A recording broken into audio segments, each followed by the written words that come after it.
por estes momentos que iremos passar aqui. Queremos, ó Deus, te louvar e glorificar o teu santo nome. Agora, ó Pai, queremos te pedir que o pastor venha falar, venha direto ao meu coração e ao coração de cada um aqui presente. Amém. Que nós possamos ser transformados, ó Deus, pelo teu Espírito.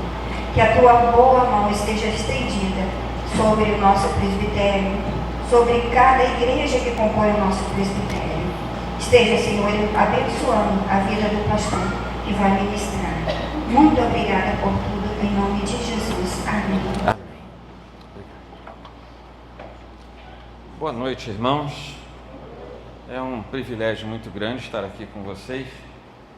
É a primeira vez que eu estou aqui nesta igreja. Então, conhecendo mais uma igreja, mais um pedacinho da manifestação do reino do Senhor, que tanto faz no meio desse mundo que jaz no maligno, a gente sabe, e não fosse a igreja do Senhor, as coisas estariam muito piores do que estão. Não é à toa que nós somos o baluarte daquilo que Deus tem entre nós e ainda fará mais para a glória do seu próprio nome. Quero que os irmãos recebam o abraço fraterno do nosso presbitério, do presbitério do Rio de Janeiro, e especialmente da nossa igreja, a Igreja Presbiteriana do Bairro Imperial, ali em São Cristóvão. Que Deus continue abençoando os irmãos e nos irmanando cada vez mais. É um prazer estar com irmãos que eu não vi há algum tempo. Já tinha um bom tempo, né, Michel, que eu não te via.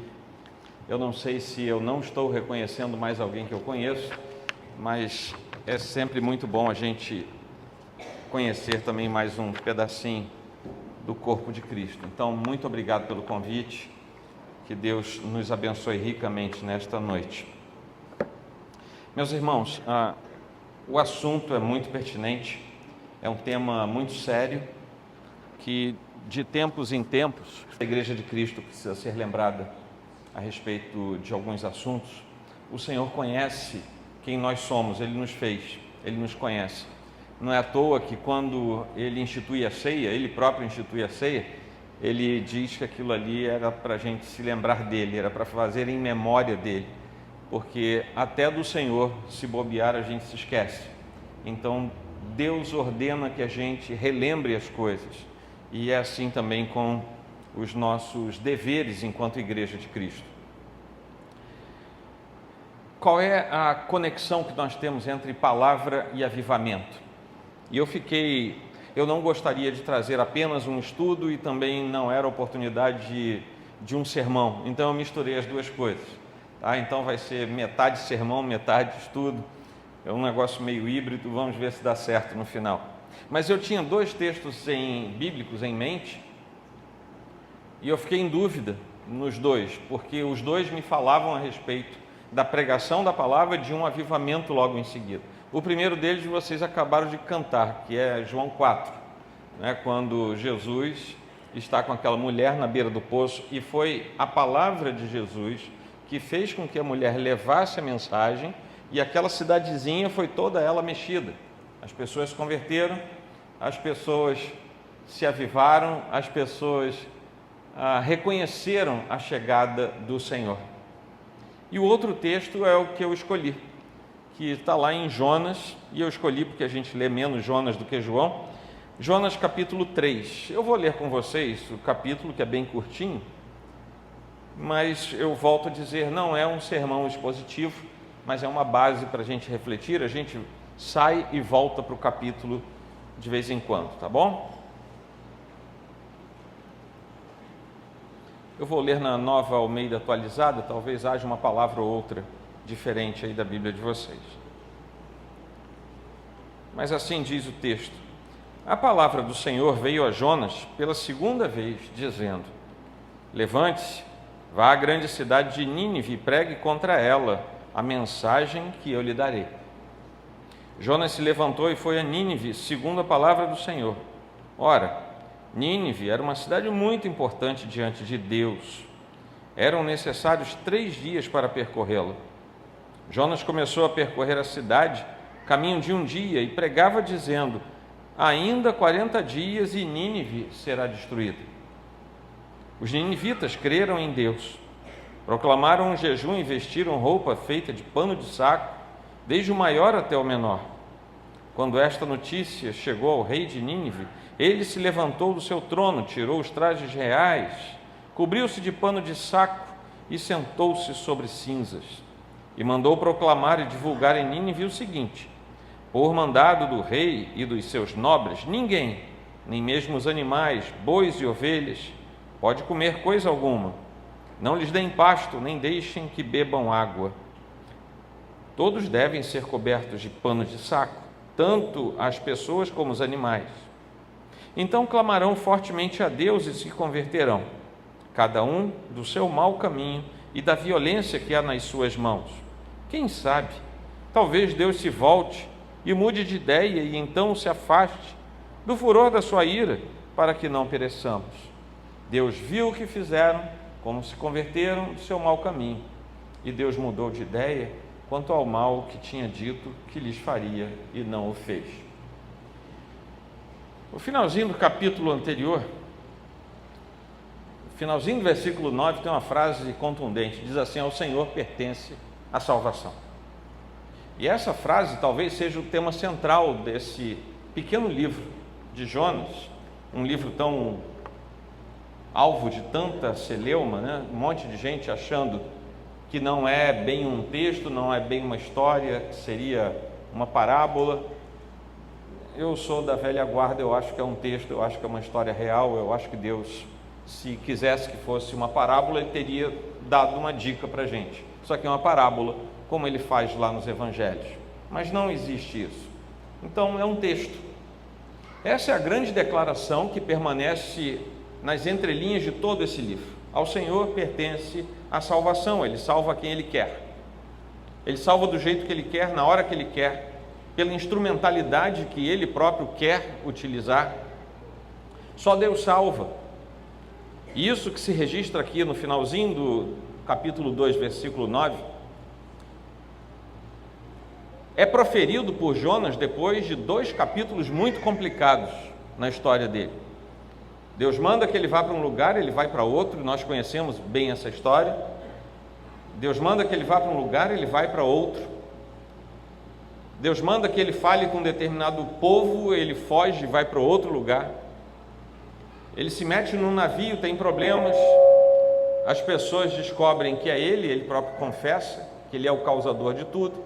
Ele é jogado no mar, um peixe grande o engole e ele é cuspido de volta na areia. Ele volta para a beira-mar, assim como ele na beira-mar embarca num navio e vai para onde ele achava que podia ir, ele também volta sob ordem de Deus e o peixe o joga de volta na beira-mar. Começa tudo de novo.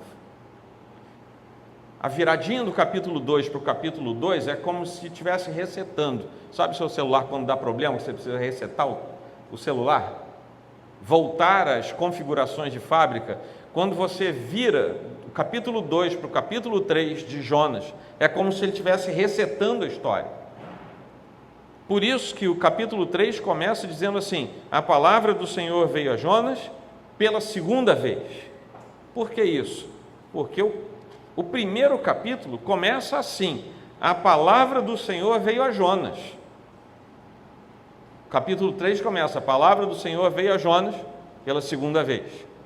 Vamos começar tudo de novo. Jonas, vê se você faz certo agora, que até agora você fez tudo errado. Vamos começar outra vez. Jonas tinha, portanto, um trajeto estranho até o final do capítulo 2. Agora, quando chegamos ao terceiro capítulo, nós vamos descobrir que aquela declaração que ele deu, ao Senhor pertence a salvação, faz todo sentido. E talvez Jonas ainda não tivesse percebido isso com a clareza que ele precisava para chegar diante de um povo como Ninivita, pertencia a um império muito falado no Antigo Testamento, que eram os assírios, um povo muito mau, um povo que inventou algumas das piores torturas da antiguidade clássica. Algumas delas você não imagina como é que um ser humano inventa uma tortura daquela. E eles eram muito criativos para a maldade. Isso tudo, culturalmente, podia ter passado pela cabeça de Jonas e ele, poxa, eu não quero salvar esse pessoal. E eu sei que se eu for lá, Deus vai salvar. A gente já ouviu isso por aí. Mas há 3 coisas aqui nesse capítulo que são interessantes para nós, quando a gente pensa que a palavra de Deus é quem vai gerar vida. E quando nós falamos de avivamento, nós falamos de vida em 2 sentidos. Nós falamos de vida aqui dentro e falamos de vida lá fora. E meus irmãos, a gente não tem capacidade de falar de vida lá fora se a gente não cuidar da vida aqui dentro. Obviamente eu não estou falando das paredes desse templo, estou falando da instituição Igreja do Senhor, o corpo de Cristo. Se nós não estivermos com vida diante de Deus aqui, qual é a vida que nós vamos oferecer lá? E essa ambiguidade de vida se coloca diante de Jonas. E ele conhece um Deus, no capítulo 3, que toma 3 iniciativas. Deus vai ceder. Você já imaginou Deus cedendo alguma coisa? Deus cede nesse capítulo. Deus repreende nesse capítulo. Jonas não estava acostumado com a repreensão direta de Deus. Ele estava acostumado a ver os atos da repreensão de Deus. E finalmente, Deus, o Deus que cede, o Deus que repreende, é o Deus que gera vida. Ele traz vida, ele aviva, ele reaviva, ele promove avivamento. Mas parece que esse passo a passo tem que acontecer. Então vamos lá. Esse Deus que cede, ele aparece mais diretamente nos 3 primeiros versículos. Nós vamos ver uma semelhança incrível com os 3 primeiros versículos do capítulo 1, exatamente por aquilo que eu falei para vocês. Ele está recetando, a palavra do Senhor veio a Jonas pela 2ª vez, dizendo: levanta-te, vai à grande cidade de Nínive e pregue contra ela a mensagem. E aí por aí vai, a mensagem que ele entregaria a Jonas para que ele fosse lá e repassasse essa mensagem. Então a mesma ordem é dada pela 2ª vez por Deus a Jonas. A palavra do Senhor veio a Jonas pela 2ª vez. Eu tenho insistido muito com a minha igreja nesses meus últimos sermões. Eu tenho pregado o Apocalipse esse ano, não com o olhar da escatologia, mas com o olhar do sermonário expositivo. E a cada fim de sermão, cada trecho de Apocalipse é impressionante, porque a pergunta é: o que é que você tem feito na natureza do reino de Deus? Porque a gente tem a impressão que o Apocalipse fica falando de uma coisa distante. Eu não sei se eu vou estar lá, não sei se meu filho... Não, o Apocalipse está falando para hoje. A palavra do Senhor fala para hoje. E eu sempre pergunto: o que é que você tem feito? Porque a toda hora o Senhor diz. A palavra do Senhor veio a Joel, 2ª vez, dizendo: vai lá e fala. Nós não temos mais Nínive diante de nós, não no sentido literal, mas nós temos Nínive diante de nós no sentido de um mundo caído, de gente pecadora que está indo para o inferno, e nós estamos pegando navio para Tarsis. Quando o Senhor disse: vai pregar em Nínive, e nós estamos indo para Tarsis. Essa é a natureza do ser humano caído, que acha que até mesmo depois de regenerado, ele pode fazer o que ele quiser fazer, e está tudo bem. Essa é a nossa natureza. Eu acho que eu não sou o único pecador aqui que faz isso. Nós temos essa mania. E é por isso que de tempos em tempos Deus arranja um mar revolto, de tempos em tempos Deus arranja um peixe grande, de tempos em tempos Deus faz com que a gente naufrague, que a gente seja cuspido de volta na areia, para a gente escutar: você não vai agora pregar lá em Nínive? Eu estou falando com você a 2ª vez, Joel. E uma parte considerável daquilo que nós vemos como uma pretensa falta de poder da palavra pregada nos nossos dias, não é falta de poder na palavra, é falta de ação da igreja, que não faz o que Deus ordena que a igreja faça. E eu sou o primeiro a vestir essa carapuça.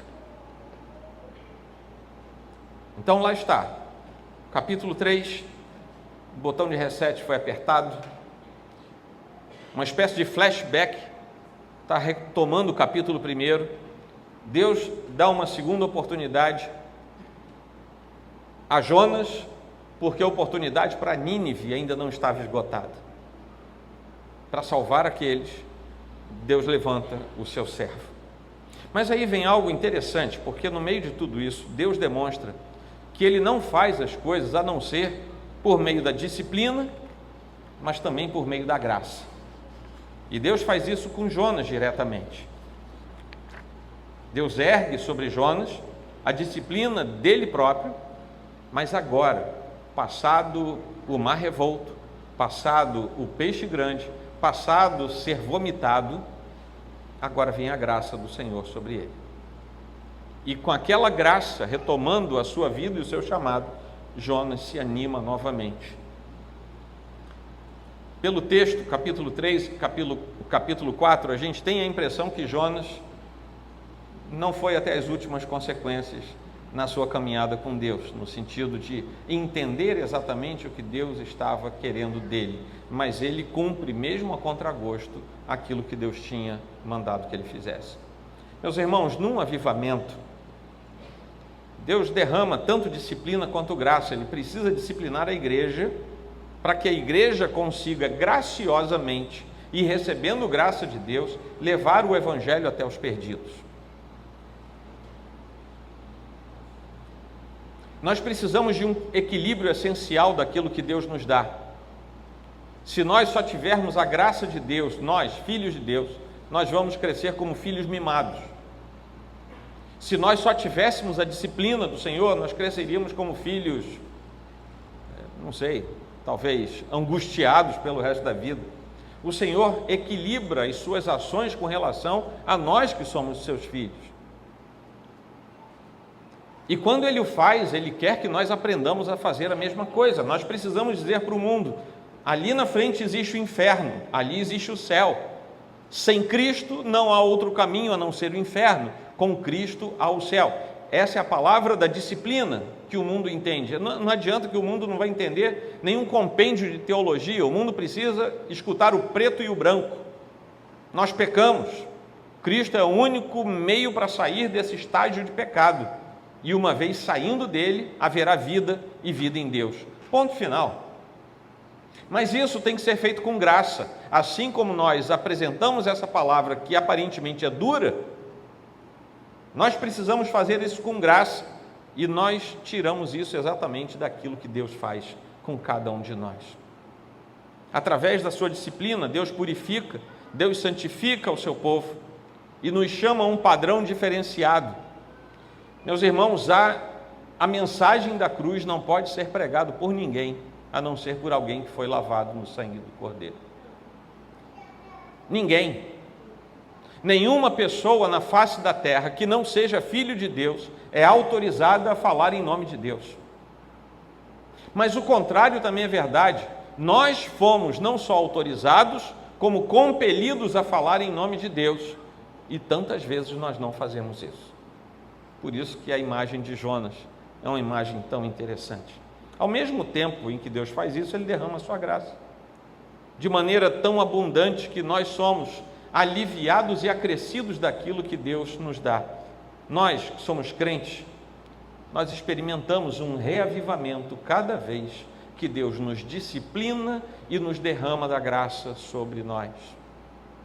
E um avivamento pequenininho acontece dentro de nós, se nós estivermos atentos.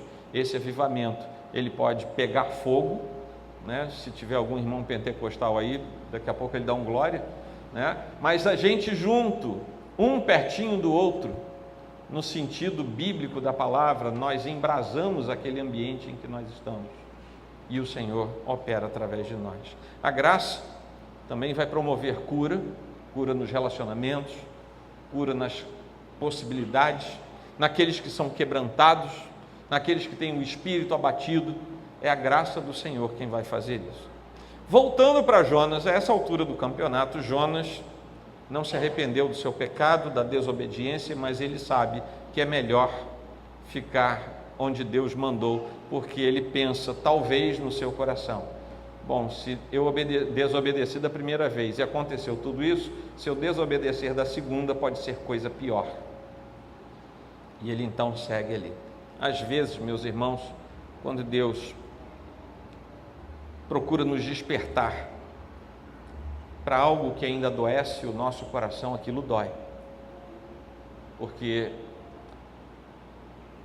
como pessoas ainda trafegando nesse mundo caído, nós sempre pecamos, é por isso que a gente tem os momentos de contrição, mas nós temos alguns pecados que são de estimação, e quando Deus resolve tocar neles, aquilo dói, porque a gente não quer que aquilo seja cutucado, mas é ali que o Senhor está tratando de nós. Nesse ponto da história aqui de Jonas, a mistura entre a disciplina e a graça e a bondade de Deus parece estar funcionando muito bem. As coisas começam a mudar.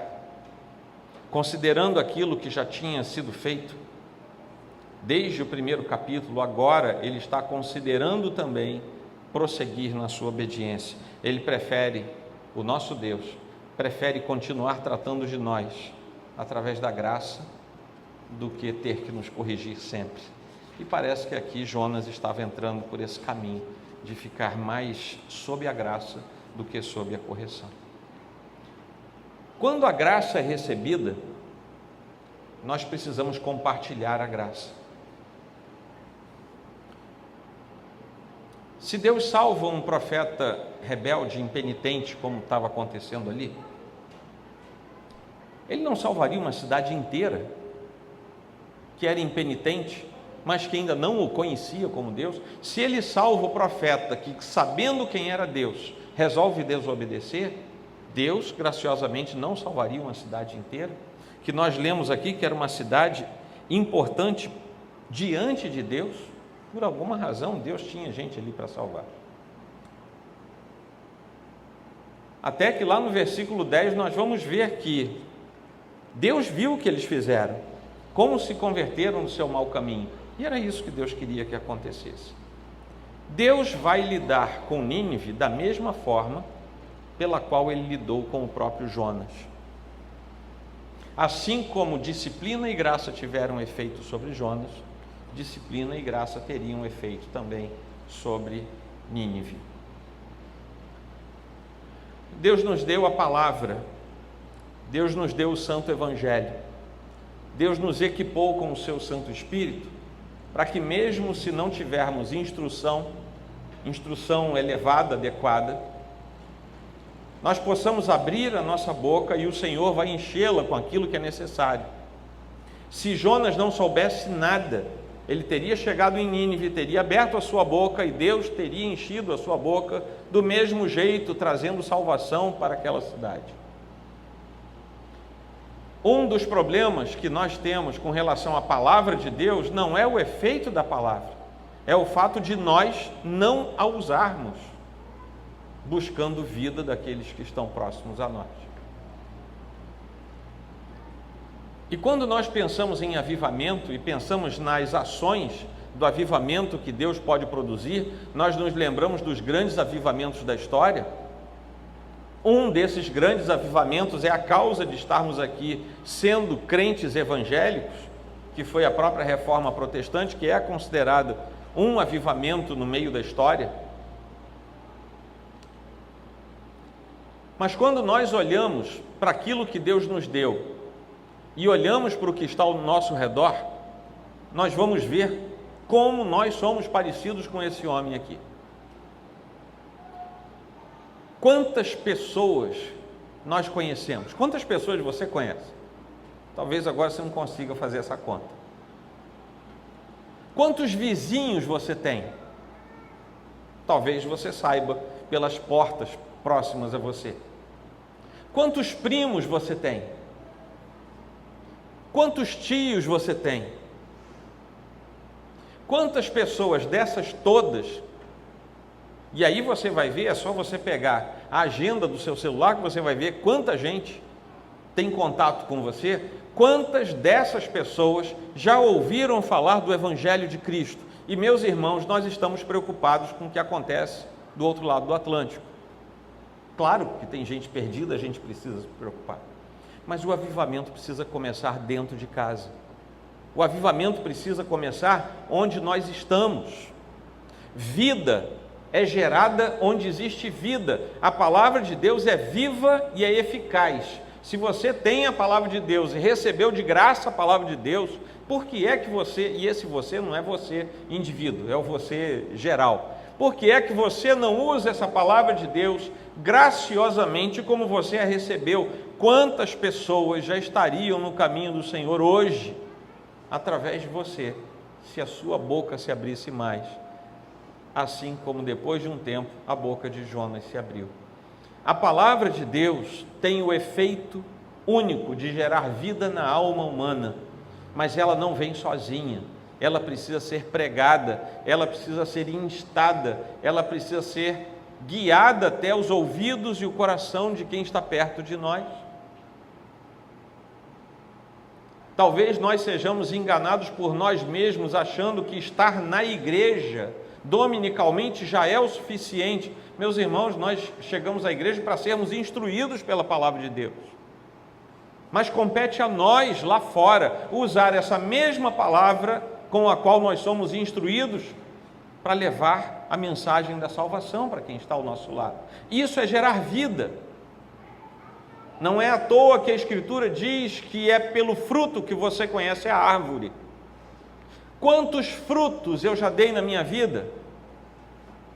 Ou será que eu estou dentro daquela fala do Senhor, que se eu não prestar para nada, eu vou ser arrancado e jogado no fogo? Uma árvore que não produz, vai ser cortada e jogada no fogo. Nós fomos plantados na seara do Senhor, a fim de darmos fruto, para que o reino de Deus frutifique e frutifique abundantemente. Compete a todos nós pregar o Evangelho. Isso não é da competência apenas do pastor da igreja. Isso não é da competência apenas dos oficiais da igreja.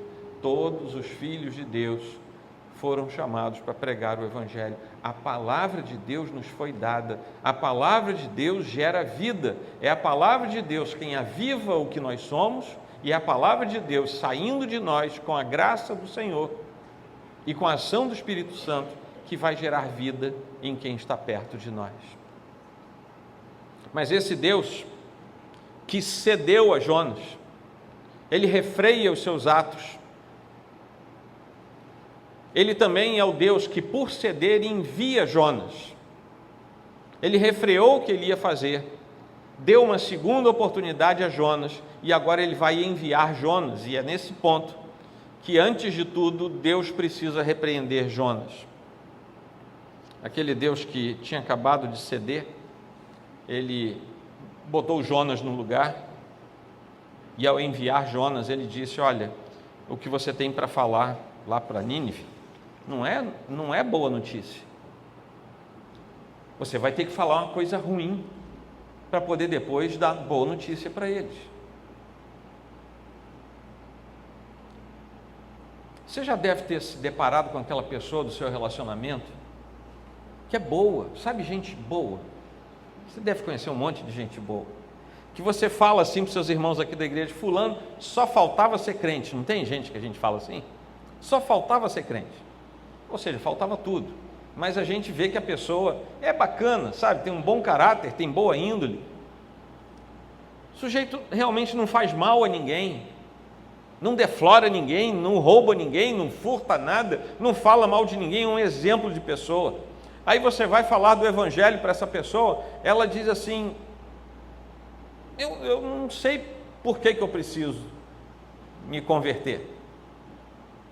Ele tem convicção de que é uma boa pessoa, e ele vai dar uma lista de coisas boas para você. Eu nunca roubei, sabe, nem jogar carta eu jogo só para ninguém ficar triste comigo.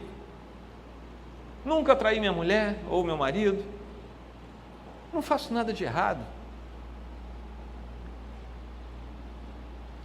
Eu não sei se toda a população de Nínive era empedernida nos seus pecados, porque no meio de tanta gente, uma cidade tão grande, sempre tem alguém bacana, não é? lá no seu bairro, lá na sua vizinhança, sempre tem alguém bacana. Eu conheço um monte de gente bacana. Mas faltava a palavra de Deus. E para essas pessoas bacanas do nosso relacionamento, falta eles entenderem que eles podem ser o suprassumo da ética e da boa moral. Eles podem ser irrepreensíveis em tudo. Quando fecharem os seus olhos sem Cristo, eles terão o mesmo destino que qualquer assassino, estuprador, terrorista, sequestrador. Porque o que define o estado eterno não é o quão bom ou quão mal você é aqui. O que define o estado eterno é o quão perto da cruz você chegou. Você mergulhou na cruz, você foi lavado no sangue do Cordeiro. É isso que define o estado eterno. É por isso que Deus diz para Jonas: eu vou mandar você lá, você não vai dizer que eu vou salvar ninguém. Não diga que eu vou salvar ninguém. Você vai dizer o seguinte: daqui a 40 dias vocês vão ser destruídos. Essa foi a mensagem de Deus. A nossa mensagem para o mundo hoje não é: venha fazer parte da minha igreja, porque nós somos um grupo tão bacana. Isso é o bônus que a pessoa recebe. Vir para uma igreja como essa, cheia de gente bonita, agradável, rica. Ninguém? Gente rica. Ih, gente, a fé está ruim. Vou falar de novo, hein? Gente bonita, gente bacana e gente rica. Amém. Isso, aí usa esse dinheiro para abençoar a obra de Deus.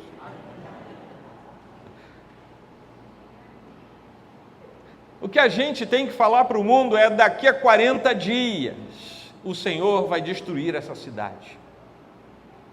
Obviamente que a gente não vai falar essa mesma fala, mas a gente já tem uma outra fala que o Senhor nos deu. O tempo está chegando, arrependam-se. Você pode usar outra: louco. Tem certeza que você vai dormir sem Cristo? Você sabe onde vai estar a tua alma amanhã? Nós temos a informação dada por Deus, e essa informação precisa ser dada ao mundo, uma informação ruim, feia, dolorida, angustiante, que se aquele que ouvir a mensagem crer nela, ele vai abrir o seu coração para a chegada da boa notícia. Se ele não crer, a boa notícia não vai entrar. Você não tem como dizer para ninguém se arrepender se essa pessoa não souber que está longe de Deus. Sabe aquela pessoa bacana? Enquanto ela não entender que está longe de Deus, ela vai continuar dizendo: eu não preciso. E ela vai falar honestamente, porque ela acha mesmo que não precisa. Deus então manda que Jonas vá até lá e conte essa desgraça. Vocês vão morrer. Daqui a 40 dias, põe aí no relógio, vocês vão morrer. Falando sobre avivamento, a pregação da palavra de Deus é de fundamental importância. A mensagem de Deus é de fundamental importância. Ela é o topo desse momento missional da igreja. E quando me refiro à igreja, organismo vivo, mas também igreja indivíduo fazendo o seu trabalho. A pregação da palavra funciona como um catalisador para a obra de renovação espiritual entre nós.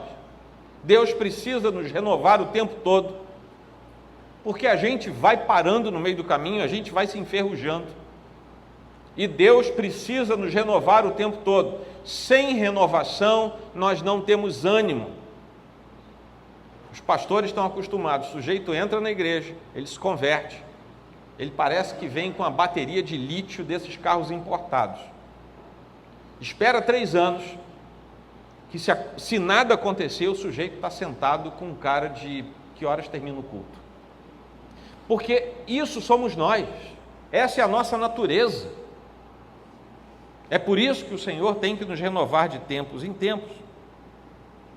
Através da exposição fiel, poderosa da Escritura, honesta da Escritura, o Espírito Santo vai lá e opera no coração das pessoas. É ali que nasce a vida.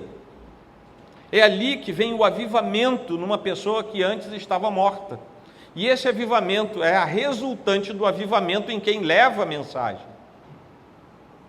Senão a gente vira burocrata do púlpito, a gente vira burocrata da Escritura, a gente decora um negócio e anda falando depois para os outros. Isso não gera vida. É isso que traz a convicção do pecado no coração, até daquelas pessoas boas e bacanas. A iluminação que vem da parte de Deus sobre as trevas deste mundo surge nesse momento em que a palavra é devidamente pregada. E não vamos confundir pregação da palavra apenas com o púlpito. Pregação da palavra é toda a exposição verdadeira e fiel da Escritura, de alguém que já foi lavado e remido no sangue do Cordeiro para alguém que precisa ouvir a novidade do Senhor. Todos os crentes, nesse sentido, são pregadores. Podem não ser pregadores formais, ordenados, mas nós temos um negócio no nosso vínculo protestante que outras estruturas que também vieram do cristianismo não têm. Nós entendemos que todos nós somos sacerdócio diante do Senhor. Todos nós podemos usar a verdade de Deus para gerar verdade nos corações. Quando não fazemos, nós estamos em desobediência. Sabe Jonas? Vai lá e prega em Nínive. E ele não foi? Pois o Senhor disse: vão por todo mundo, preguem o Evangelho, batizem em nome do Pai, do Filho e do Espírito Santo, gerem discípulos. Sabe para quem Jesus ordenou isso antes de voltar para o céu? Para todos nós. Não foi só para a liderança da igreja, não. Se você prestasse atenção, se cada um de vocês, na sua mente, se propusesse gerar uma nova vida, obviamente, com a ação do Espírito Santo, não haveria mais espaço aqui. Porque o que eu estou vendo aqui é que não haveria mais espaço se a gente multiplicasse por 2 o número de pessoas que tem aqui hoje. Mas o problema não é só de vocês, é de todo mundo. Porque, como eu falei para vocês, eu tenho falado disso na minha igreja, domingo após domingo. A gente precisa ser avivado pelo Senhor para poder levar vida a quem ainda não tem a vida do nosso Deus. A pregação da palavra de Deus, ela precisa ser central durante um avivamento. Não tem espaço para mais nada. Só tem espaço para a palavra de Deus. Aliás, deveria ser sempre assim, mas a gente vai acrescendo adornos ao longo da caminhada. No momento do avivamento despertado pelo Senhor, a palavra de Deus tem que ser a única coisa a ser mencionada. É o centro de tudo, é a razão de tudo, porque só a palavra de Deus gera vida. É dela que vem o conhecimento para a verdade. Conhecereis a verdade e a verdade vos libertará. É o conhecimento da verdade, o conhecimento da Escritura, o conhecimento do Senhor, da palavra, que gera vida. E, além disso, a pregação da palavra, durante esse processo de geração de vida, fortalece a fé nos crentes. Meus irmãos, vou contar uma coisa para vocês. Se você está meio jururu na sua caminhada, tem um antídoto para isso. É você ver alguém que você evangelizou, dando testemunho de ter se convertido. Uma das coisas que mais alegra o coração do crente é ele saber que ele recebeu a palavra, ele usou a palavra, entregou a palavra e um coração foi transformado com a instrumentalidade dele. Se você anda meio murcho, experimenta fazer isso, você vai ver como é que você se anima.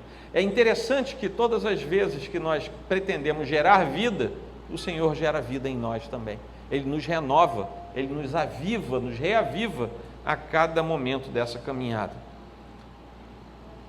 A palavra que é pregada, a pregação do Evangelho, particularmente nesse tempo de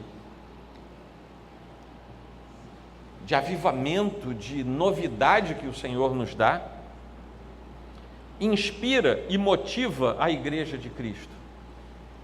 Não só o indivíduo, como toda a igreja é motivada. Eu não sei se você já notou, mas como a gente fica feliz quando tem recepção de novos membros, a gente fica todo feliz. Um monte de gente veio transferida, se mudou para perto da igreja. Agora vocês já notaram, se tiver um só para fazer pública profissão de fé e batismo, como a gente fica mais feliz ainda? Porque lá no fundo do nosso coração a gente tinha plena convicção de que aquela alma era perdida, não conhecia o Senhor, e que Ele usou a nossa igreja, nossa vida, nossa instrumentalidade para resgatar aquela pessoa. A pregação da palavra de Deus é essencial para que haja uma obra de avivamento. Tem uma outra coisa interessante quando a gente fala disso. Embora a palavra nos dê alguns exemplos de avivamento, como esses dois que eu falei para vocês, a palavra não nos diz que a gente consegue produzir um avivamento. A gente não consegue.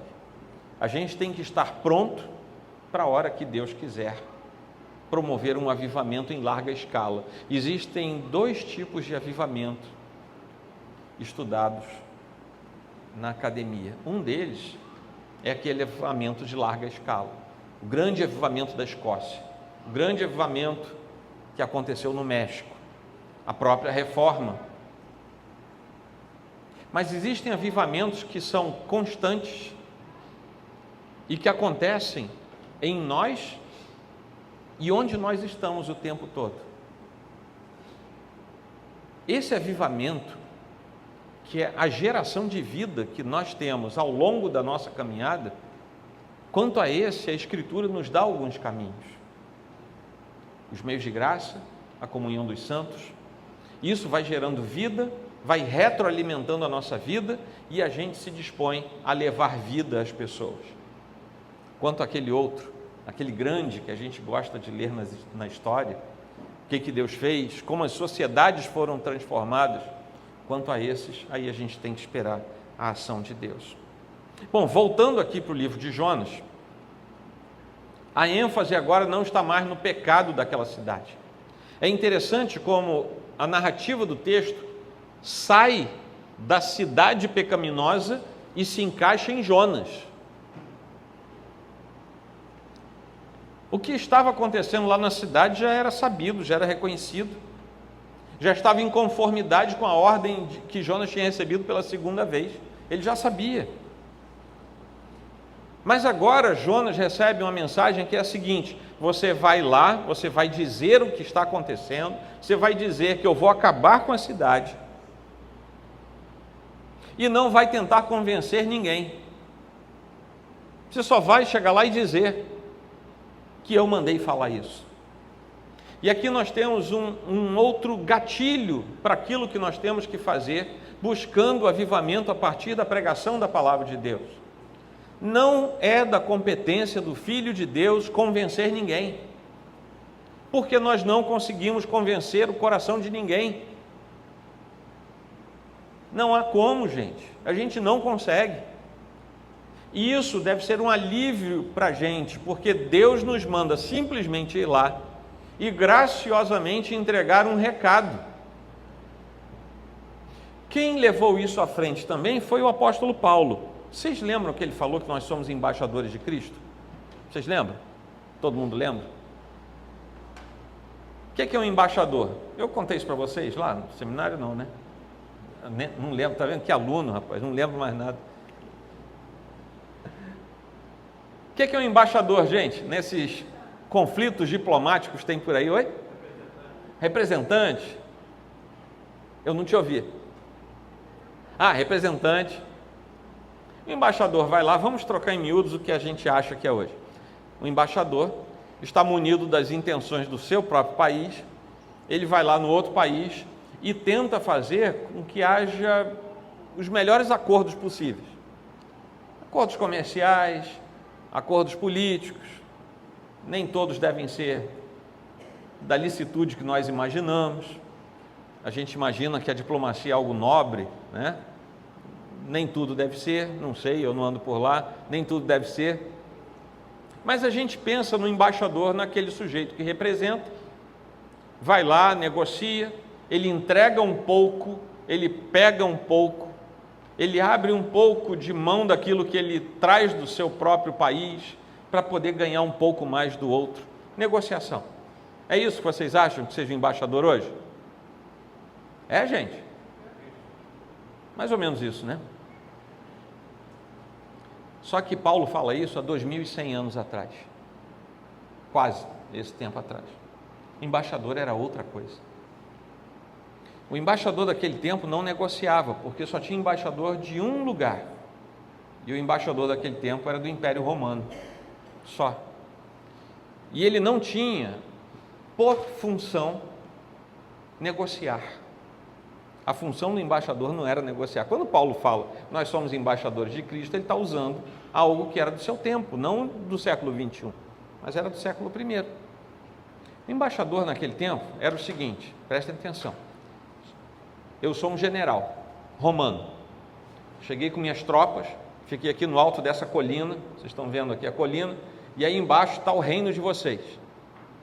Ele ali, barbudo, é o imperador desse reino aqui. O que eu fazia? Eu, general, com minhas tropas todas aqui, eu falava para o meu imperador, para o meu embaixador, que era o Michel. O embaixador vai lá e fala com ele. O seguinte, ele só falava duas coisas. Preste atenção, que era isso que Paulo tinha em mente. O seu rei, você abre as portas da sua cidade, o general que está no alto da colina vai entrar, vai tomar conta de tudo, você vai continuar sendo rei, mas você vai pagar um tributo bem alto a Roma, só que a sua cidade vai sobreviver. Essa é a primeira mensagem. Se você não quiser, o general vai descer, ele vai entrar do mesmo jeito, ele vai arrombar, vai derrubar as muralhas, vai derrubar os portões, ele vai entrar, vai matar você, a sua família, e vai matar todo mundo, e vai tomar conta da cidade do mesmo jeito. Como é que ele fazia isso? Ele vinha com um documento selado pelo general, ele rompia o lacre e lia isso na frente do monarca. Quando Paulo fala que nós somos embaixadores de Cristo, ele está dizendo, nós como embaixadores só temos duas mensagens ao mundo. Ou você abre a sua porta, o rei entra, toma conta e você vive, ou você mantém a sua porta fechada e você morre. Entendeu, rei? Essa era a mensagem. E essa continua sendo a mensagem da igreja. Deus não nos manda negociar com o mundo. Deus manda a gente dizer, ou você quer viver, ou você quer morrer. Você não pode querer uma terceira coisa. Jonas é comissionado por Deus exatamente para a mesma coisa. Vai lá e diz, daqui a 40 dias vocês vão morrer. Deus vai destruir tudo. Aquele povo todo sabia das histórias de Sodoma, de Gomorra, sabia que Deus podia jogar coisa lá, usar até elementos da natureza, talvez, e matar todo mundo. E aí vem aquele Deus que, finalmente, depois de tudo isso, ele traz vida. E a missão do embaixador de Cristo é dizer a respeito do perigo, mas é também oferecer a saída. A voz de Deus nos fala na Escritura aquilo que nós temos que falar. Finalmente aparece diante de nós aqui no texto o Deus que traz vida, o Deus que vai trazer avivamento, no sentido de que avivamento é uma palavra que quer dizer a retomada da vida.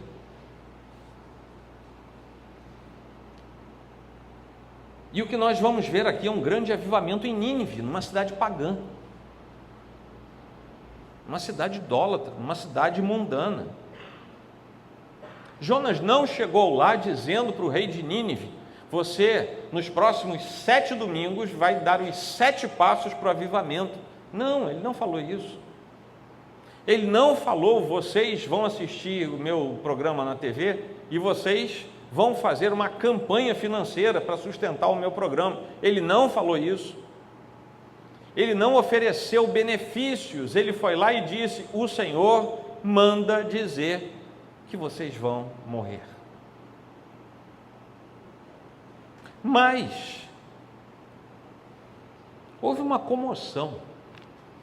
É engraçado que essa comoção não começa no rei, começa no povo. As pessoas se entristeceram com aquilo que ouviam Jonas falar. Não se entristeceram no sentido humano, elas abateram as suas almas diante da verdade da eternidade sem Deus. Aquilo machucou por dentro, aquilo corroeu o coração dos ninivitas, um povo acostumado a vencer todo mundo, a triturar os povos, e a palavra de um homem fez com que eles se abatessem, rasgaram suas roupas, se deitaram pelo chão, e aquilo chegou lá no palácio real, e o rei deve ter perguntado: o que houve? Alguém falou: tem um doido, um hebreu maluco, falando por aí que o Deus dele vai destruir a nossa cidade. Eu não sei se alguém também, comovido pela palavra, sussurrou alguma coisa além disso nos ouvidos do rei, mas o rei também acreditou. O rei proclamou um jejum. O rei pagão, crendo na verdade de Deus, convoca um jejum que nem animal podia comer nem beber água. Muito parecido com a iminência da morte, em que Esther convoca um jejum. Diante da morte, a gente corre para Deus. Seja Esther, que conhecia o Deus de Israel, seja o rei, cujo nome a gente nem sabe, de uma cidade pagã. Diante da morte, correram para Deus. Duas coisas acontecem, e aqui eu já vou me dirigindo para o final. Duas coisas acontecem diante de um verdadeiro avivamento: fé e arrependimento verdadeiro surgem nessa história. Nós vemos alguns binômios, como disciplina e graça, e agora o que surge é fé e arrependimento verdadeiro. Um verdadeiro avivamento é caracterizado sempre por uma profunda, por uma genuína transformação espiritual. Não é uma coisa na superfície, é algo que é profundo, que impacta tanto o indivíduo quanto a própria comunidade da fé. O crente, o membro é impactado, mas a igreja também é impactada. Primeiramente, existe um senso muito forte de arrependimento, porque a alma se abate. O que fez aqueles ninivitas se arrependerem foi o abatimento da sua alma diante de uma verdade expressa da palavra de Deus. Por causa desse abatimento e desse arrependimento, vem a confissão de pecados. Eu falei lá atrás que tem pecados que a gente gosta deles e agasalha no coração. Meus irmãos, se a gente quer um avivamento, a gente tem que ir para o calado do nosso quarto, dobrar o joelho no escuro e falar assim: Espírito Santo, me ajuda a olhar para dentro de mim e ver o que eu estou escondendo aqui. Eu não quero ser igual Raquel, que tem que alguém falar: larga esse negócio, e ela tirar o ídolo escondido e deixar no meio do caminho. Eu não quero isso, Senhor.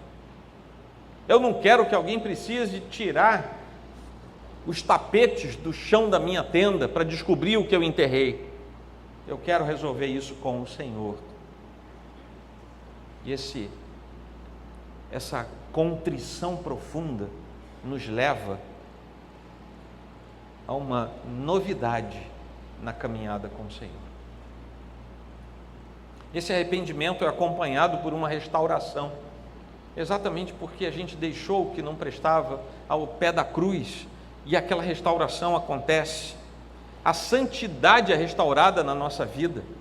Nós passamos a buscar o Deus Santo e a nos lembrarmos de como é gostoso andar junto desse Deus Santo, mas a gente só pode andar perto do Deus que é santo se a gente estiver se santificando, porque sem santidade a gente não anda com Deus, a gente não vê o Senhor.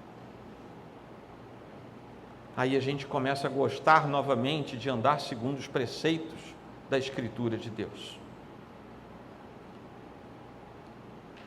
Aí surge em nós um profundo desejo de oração, de intercessão. e você começa a olhar para quem está perto de você, e você começa a se lembrar: por que eu não estou orando pelo meu irmão? Há 3 domingos que eu venho na igreja, ele está com um olhar assim tristinho: Senhor, será que ele está precisando de alguma coisa? A gente começa a orar, interceder, porque isso faz parte de um avivamento verdadeiro que começa lá atrás, com a palavra do Senhor sendo avivada no nosso coração. Outra característica essencial é a renovação do zelo pela manutenção da palavra de Deus entre nós. E a gente simplesmente adquire um ouvido que gera dor quando a gente escuta alguma coisa que sai, sabe?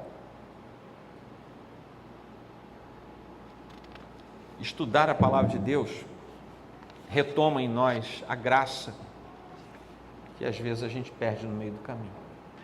Se a gente passar por esse processo, o passo seguinte vai ser a gente se tornar um bom evangelizador. Você não precisa fazer curso. É interessante isso. Você não precisa fazer curso.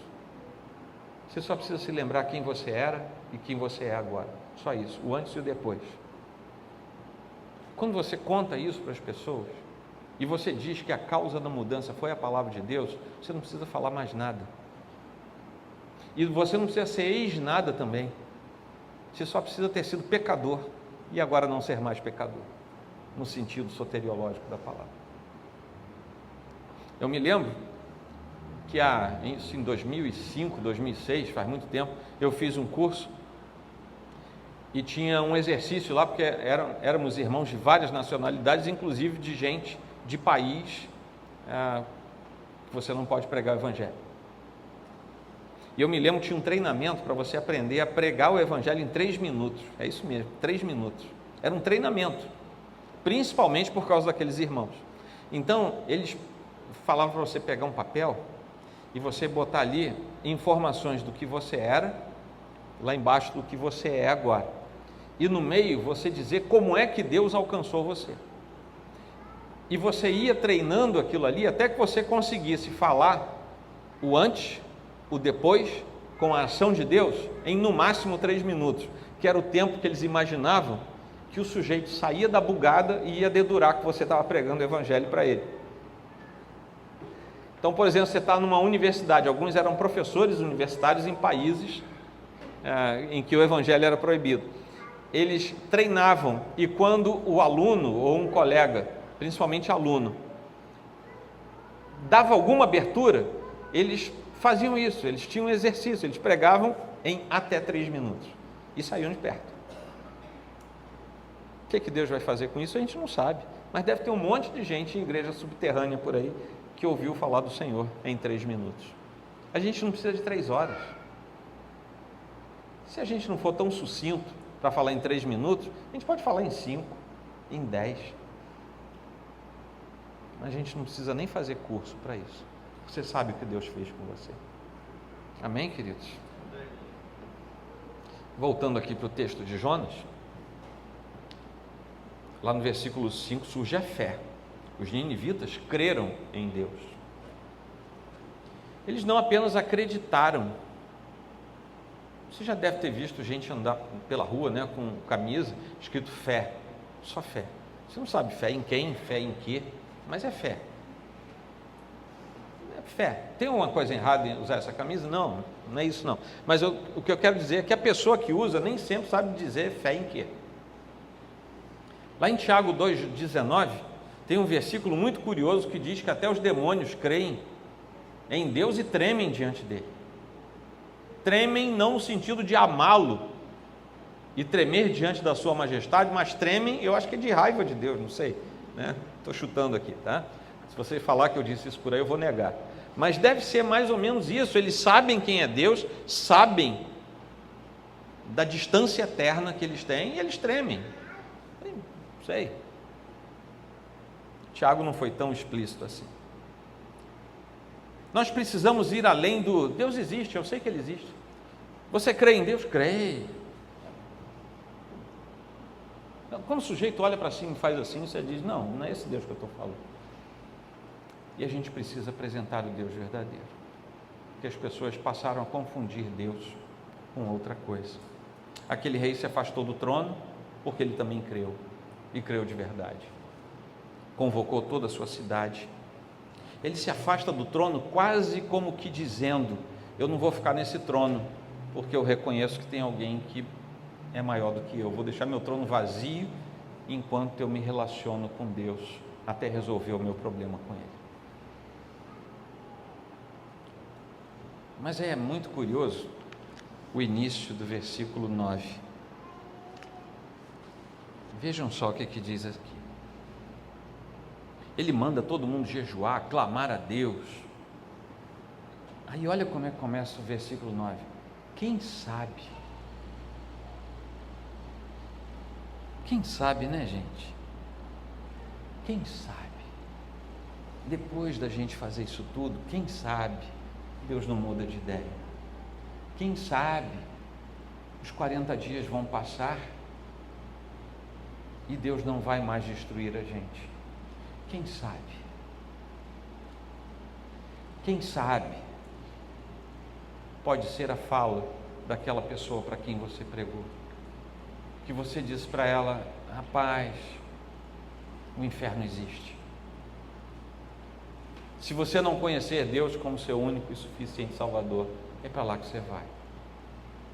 E cai aquela dor na alma da pessoa, ela começa a entender a pregação do Evangelho, aí lá no fundo, ela fala igual o rei de Nínive: eu quero Jesus, quem sabe Ele me tira do caminho do inferno, quem sabe Ele vai poupar o meu coração, quem sabe? Talvez Deus se volte e mude de ideia, então se afaste do furor da sua ira, para que não pereçamos. Quando a gente vai pregar o Evangelho, a gente diz para as pessoas: Deus é santo e a ira de Deus é justa. A ira de Deus recaiu sobre nós por causa do nosso pecado. Mas, sabe de uma coisa? Ele afastou a ira de sobre nós e botou sobre o seu Filho Jesus Cristo. Aí você agora pode dizer: quem sabe eu não vou mais para a perdição eterna, porque Jesus levou a ira de Deus sobre si. Gente, isso é pregação simples do Evangelho, mas que pode mexer com as entranhas de alguém, pode avivar uma igreja inteira, pode avivar a cidadezinha lá da mulher samaritana, pode trazer vida, e alguém pode chegar correndo: eu acho que nós descobrimos o Messias. Aí o Senhor olha, os campos estão brancos. Vocês estão vendo, discípulos? Os campos brancos. Talvez aquilo tenha sido uma metáfora que o Senhor usou. Você sabe que no Oriente Médio, no meio do sol do deserto, os homens usam um turbante branco. Vocês sabem disso, né? Na antiguidade isso era ainda mais intenso. Então, talvez aqui na beira do poço Jesus tenha chamado a atenção dos seus discípulos, porque quando a mulher foi e pregou na cidade, veio todo mundo para ver Jesus. Aí veio aquele monte de carocinho branco saindo da cidade. Eram aqueles turbantes. Eu estou viajando, viu, gente? Isso não está escrito na Bíblia, não. Eu estou viajando, tá? Jesus sentado ali no poço, vira: vocês estão vendo como é que os campos estão brancos? Olha lá os algodõezinhos prontos para a gente colher. Quando a gente olha para o mundo, a gente deve ver campos brancos para serem ceifados pelo nosso Senhor. É a gente que tem que ir lá ceifar. Um avivamento é comum a gente ouvir a resposta favorável dos descrentes à pregação da palavra de Deus. Porque os descrentes, quando eles são chamados pelo Senhor, eles têm um nível de resistência, mas essa resistência quebra, porque o Senhor mesmo foi quem chamou. O impacto da pregação se intensifica nesse momento, levando os ouvintes a um senso de convicção de pecado muito profundo. Isso transforma as vidas. Essa resposta positiva vai gerar mais vida mais discípulos, mais gente batizada em nome do Pai, do Filho e do Espírito Santo. Lá no final, o que nós vemos é um grupo de pessoas implorando pela vida, sendo cheias da vida de Deus. E nós precisamos continuar sendo pregadores fiéis, comprometendo a nossa vida a levar a exposição da Escritura até as últimas consequências, porque a fidelidade da pregação é a resposta ao chamado que nós temos da parte de Deus. Para isso nós fomos colocados aqui nesse mundo, para levar vida àqueles que ainda não têm. Quando nós chegarmos lá em cima, nós vamos nos deparar com uma multidão.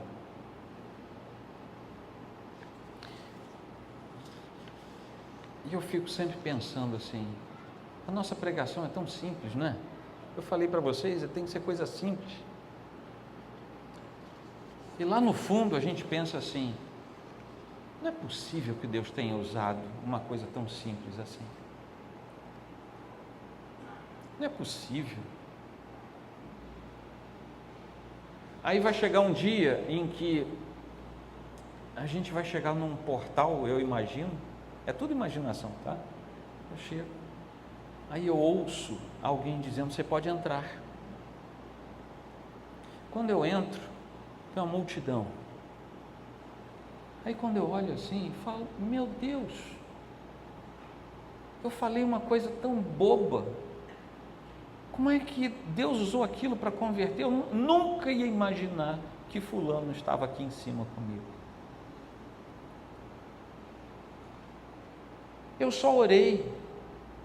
Eu não sabia que alguém ia pregar, eu estava orando pela salvação. Alguém foi enviado por Deus para pregar. Meus irmãos, o ministério da reconciliação, como Paulo fala, tem abrangência para a eternidade. E nós fomos chamados para isso. O avivamento só acontece com a pregação da palavra. A pregação é incumbência da igreja. Para pregarmos, precisamos estar vivos. Para estarmos vivos, precisamos estar santificados.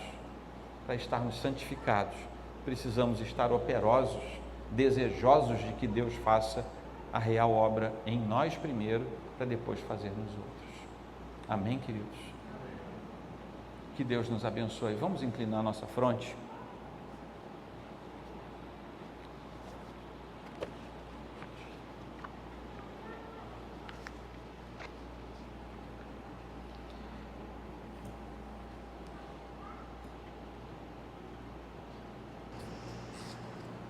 Senhor Deus, o tempo ainda não terminou, porque ainda estamos aqui. O Senhor ainda não tocou a trombeta, ainda não nos chamou, porque ainda estamos aqui. Nós não sabemos quando isso vai acontecer, mas o Senhor nos mandou dizer ao mundo que isso vai acontecer.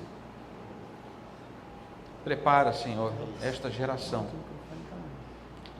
Prepara, Senhor, as pessoas da Tua igreja, os Teus filhos, a fim de pregarem corajosa e valorosamente o Teu santo Evangelho. Os dias são maus e vão piorar, mas o Senhor é bom e a Tua palavra regenera. A Tua palavra traz vida, nos aviva, para que nós levemos o Teu avivamento adiante. Isso tudo é feito pela Tua palavra. Que o Senhor nos dê capacidade, nos ajude a fazer isso, para a glória, para a honra do nome do nosso Senhor. Obrigado por Tua palavra, obrigado pelos exemplos dela, em nome de Jesus Cristo. Amém. Como nós fizemos ontem, nós vamos fazer aqui algumas perguntas ao reverendo Joel. Ontem nós estávamos aqui com o Renato Vargens, esteve conosco, e uma das coisas que foi bastante cotado, e nós nos preocupamos como CE do nosso presbitério, a todos os pastores que estivessem vindo aqui não ser teólogos de gabinete, mas serem pastores que vivem a sua vida real em suas igrejas, compartilhando conosco a palavra do Senhor e também contextualizando diante desses desafios. Me recordo que quando eu estive na igreja do Senhor, em 2017, o Senhor tinha recém-chegado na igreja presbiteriana do bairro Imperial, que na época ainda não sei se chamava Igreja Presbiteriana de São Cristóvão. Era São Cristóvão. Ainda era. E eu me recordo desse processo que o Senhor trabalhou lá, acompanhando as redes sociais. Eu vejo que não houve nenhum movimento mirabolante, mas eu sei que a igreja, ela se desenvolveu e ela cresceu. Consigo enxergar isso como, de fato, não um avivamento explosivo que todo mundo vê, mas eu vejo um avivamento que o Senhor fez. E como que a palavra de Deus, ela foi importante nesse processo de revitalização da igreja presbiteriana do bairro Imperial? Bom, nós tivemos ali um binômio, pregação exaustiva da palavra de Deus, da forma mais profunda que conseguíssemos, de modo expositivo, e muito joelho no chão. Especificamente quanto à palavra de Deus, nós temos pregado séries de livros, séries de trechos inteiros da Escritura. Então nós começamos a perceber que o povo ia sendo instruído na sequência daquilo que era parte do texto narrado e que era exposto a eles. Junto com isso, nós temos uma exposição muito pesada de doutrina bíblica e dos nossos fundamentos, né? Os nossos símbolos de fé estão sempre presentes, dando base para aquilo que a gente vai conduzir em termos de pregação, trazendo a Bíblia e mostrando para os nossos irmãos como eles podem usar os nossos documentos também para se manterem alinhados ali. Então, basicamente, foi isso, pregação expositiva, com a maior profundidade que conseguíssemos dar, e numa sequência que trouxesse a história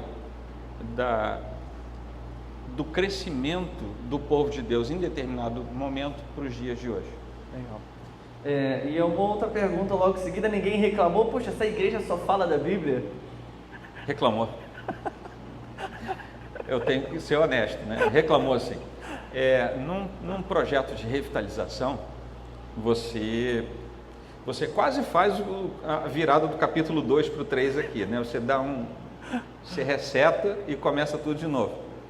E houve reclamação, mas as pessoas que chegam por causa disso, elas ficam por causa disso. As pessoas chegam a uma igreja porque veem determinada coisa e elas gostam. E quando você para de dar aquilo, as pessoas se ressentem.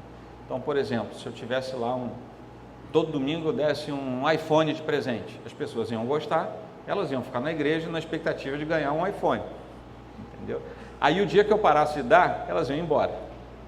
A mesma coisa é a pregação. Se você acostuma a igreja com uma pregação pesada, as pessoas ficam, e ficam por causa disso, né? Se a gente parar, eles vão embora. Muito bom, muito bom. Uma das coisas que a gente tem visto em nome da contextualização, alguns atropelamentos de doutrinas e o abandono da fé.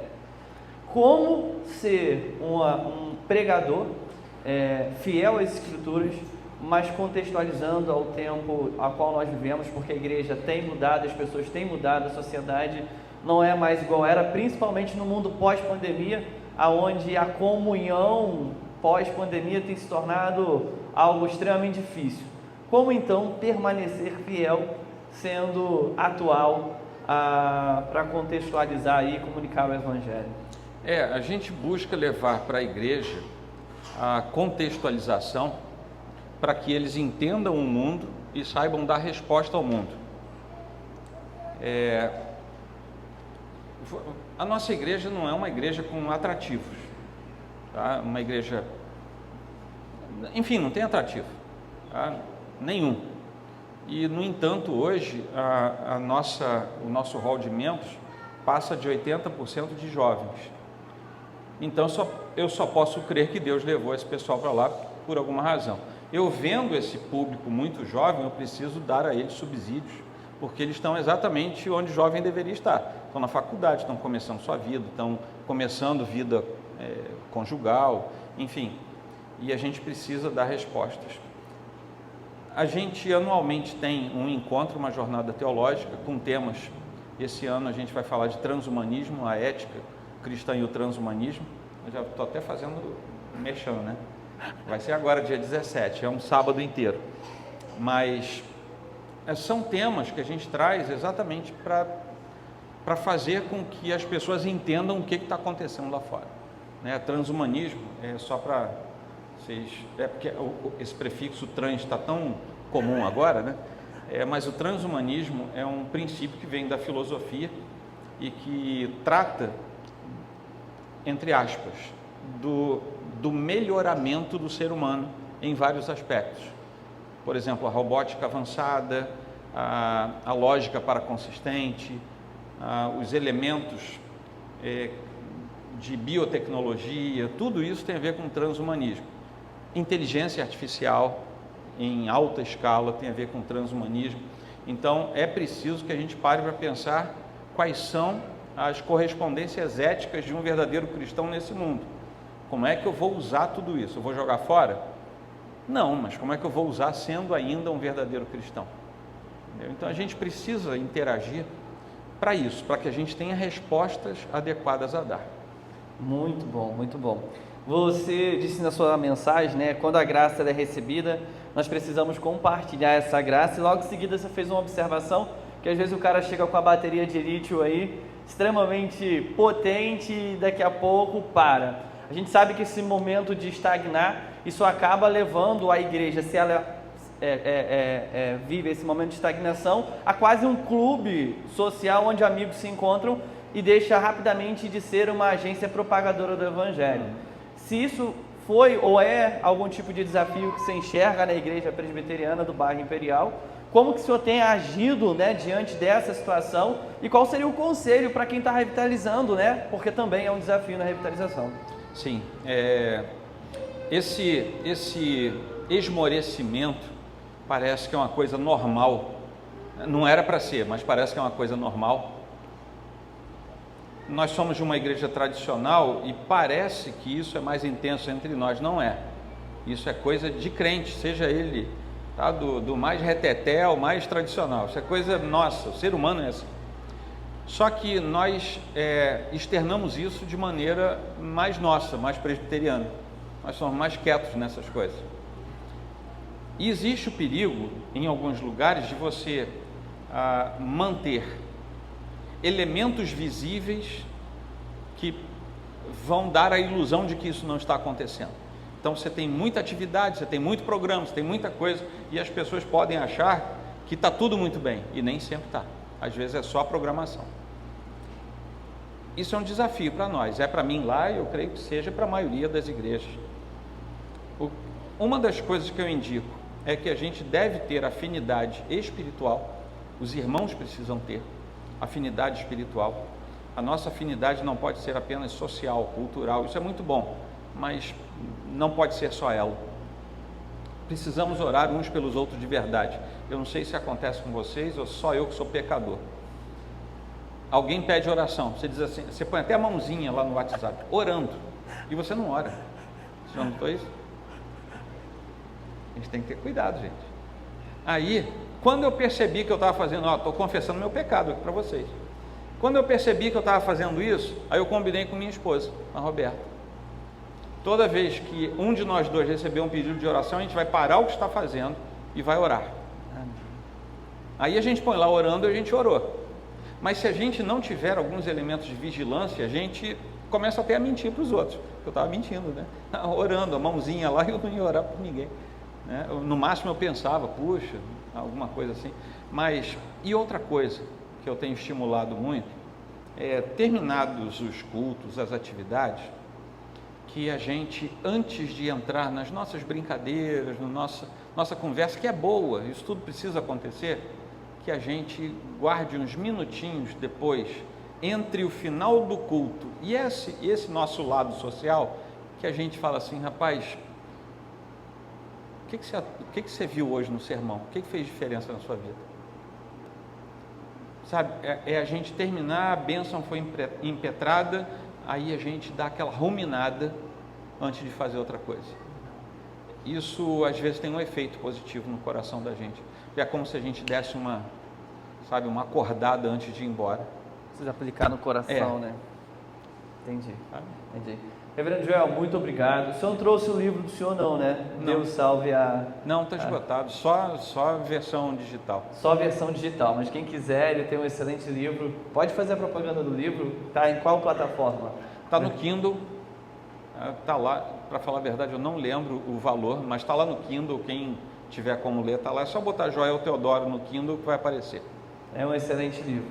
Quero agradecer pela vinda, né? Chamar aí o reverendo Marcelo Pontes, presidente do presbitério, e agradecer a atenção de todos os irmãos também. Eu quero agradecer, viu, pelo convite, pela acolhida dos irmãos e desejar que o Senhor abençoe cada vez mais.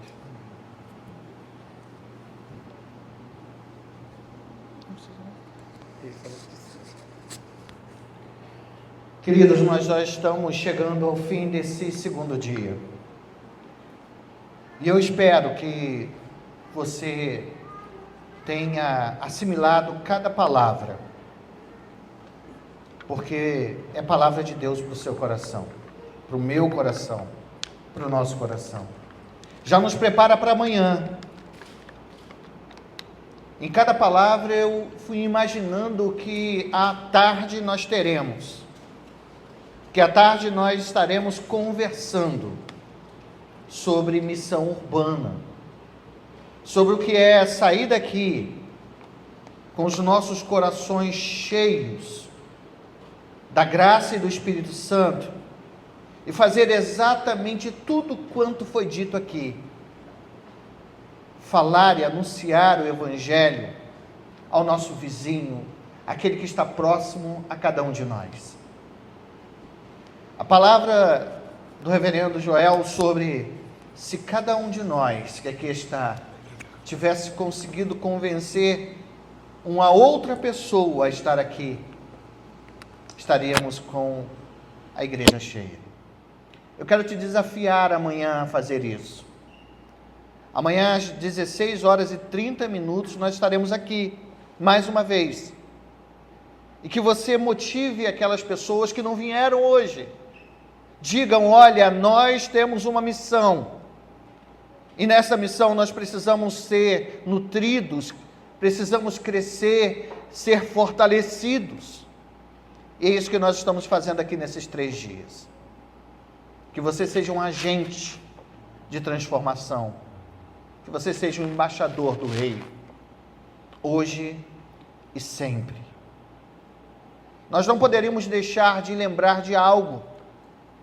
Amanhã, aproximadamente, falou uns 100 jovens, uns 100 jovens do nosso sínodo estarão numa programação que diz respeito à nossa UPA, lá em Campo dos Goitacazes, lá em Campos.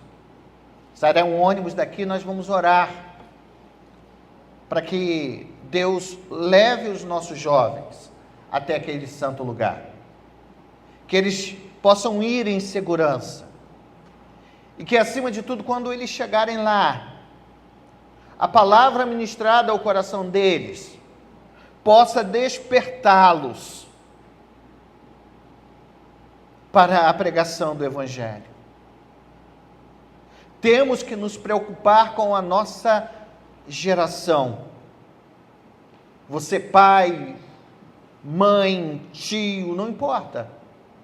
Se você não se preocupar com esta geração, com os nossos jovens, quem se preocupará? Nós vamos orar por eles.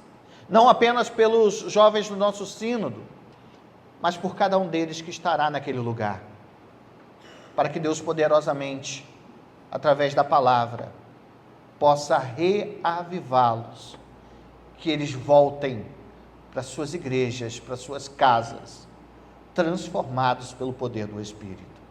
Quero te convidar, se você puder, coloque-se de pé. Ore por eles. Mas ore também por você mesmo, pela sua vida. Quantos de nós agimos como Jonas, fugindo da responsabilidade da pregação do Evangelho, fechados dentro de si, num ciclo vicioso, que nós possamos, iluminados pelo Espírito, compreender que somos, nesse mundo mau, luz e sal, na nossa família, agentes do Senhor, para a transformação daqueles que nós amamos. Paulo disse a Timóteo: tem cuidado de ti mesmo e da doutrina, fazendo assim salvará tanto a ti quanto aos teus ouvintes. Senhor Deus e eterno Pai, nós somos a tua igreja, nós somos o teu povo eleito. Foi por cada um de nós que o Senhor na cruz do Calvário se entregou, morreu a nossa morte, para que vivêssemos a tua vida. Nós glorificamos a ti, ó Deus, porque o Senhor nos amou com um amor tão grandioso, que despertou em nossos corações aquilo que de fato, de verdade, nós éramos, pecadores que caminhavam a passos largos para o inferno, merecedores da ira, mas a tua graça veio sobre nós, Senhor, e viemos a reconhecer as nossas falhas, e o teu Espírito nos transformou. O Evangelho, que é poder do Senhor, agiu em nós, e que esse mesmo Evangelho continue poderosamente a agir, que por meio dele sejamos despertados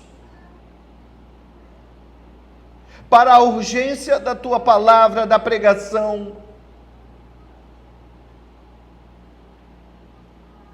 Sim, Senhor, usa-nos segundo a tua vontade, que deixemos de lado tudo, ó Deus, que não diz respeito à nossa missão,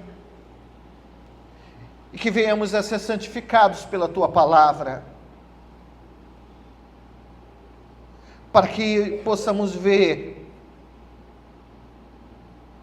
contemplar e assistir almas se rendendo aos teus pés, a começar em nossa casa, em nossa família, a começar naqueles que nós amamos, em nossos vizinhos, no trabalho, na universidade, no curso, aonde quer que o Senhor nos enviar. Ó Deus, nesta oração nós olhamos também para os mais jovens, os nossos adolescentes, esses adolescentes que são dia a dia aliciados por forças contrárias à tua palavra, por desejos da juventude, pela imaturidade ainda dos teus filhos. Há várias frontes que tentam, ó Deus, desestimular ou tirá-los do caminho. Que sejamos, ó Deus, intercessores, e que venhamos a conduzir esses jovens até o Senhor em oração, e não nos cansemos em orar, mas que também sejamos exemplo. Aqueles nossos jovens que estão já se preparando para o dia que será tão importante de uma manhã, que o Senhor mesmo já esteja tocando nos seus corações, quebrantando-os, ó Deus, para aquilo que o Senhor vai falar. Usa aquele, Senhor, que foi escolhido pelo Senhor, mesmo para que através da palavra poderosa haja conversão, renovação de corações naquele lugar. Cuida das nossas famílias, cuida das nossas igrejas, da nossa liderança, para que unidos num único propósito, que é viver para a glória do Teu nome, nós possamos avançar e avançando fazer a Tua vontade. Nós nos despedimos desta segunda oportunidade de estarmos juntos nesta conferência, mas queremos pedir a Tua bênção. Esta é a oração que fazemos, não em nosso nome, mas em nome de Jesus, aquele que vivo reina pelo século dos séculos. Amém. Quero convidar o reverendo Joel para impetrar a bênção apostólica. E após a bênção apostólica, você não vai embora. Nós vamos, como fizemos ontem, nos dirigir aqui para o nosso salão social, que nós temos algo a comer, para comer e beber, conversar. Mas se você quiser fazer como o pastor disse, ruminar durante um tempo, você pode fazê-lo. Bom exercício, reverendo. Amém.